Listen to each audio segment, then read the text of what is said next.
Hi everyone, in front of me I've got Nothing Phone 3a Lite, and let me share with you how to clear the browser on this device.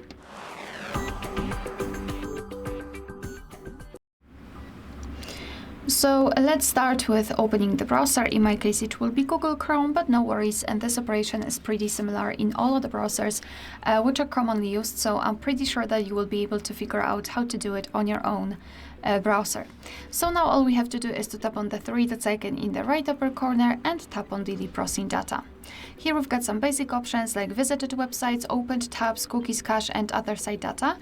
We can change the time range right here from last 15 minutes, so for example last 7 days, or even all time. It's completely up to you, and then tap on Delete Data. However, if you wish to remove some advanced browsing history, just tap on More Options, and here we've got them. So tabs, saved passwords, autofill from data, and site settings.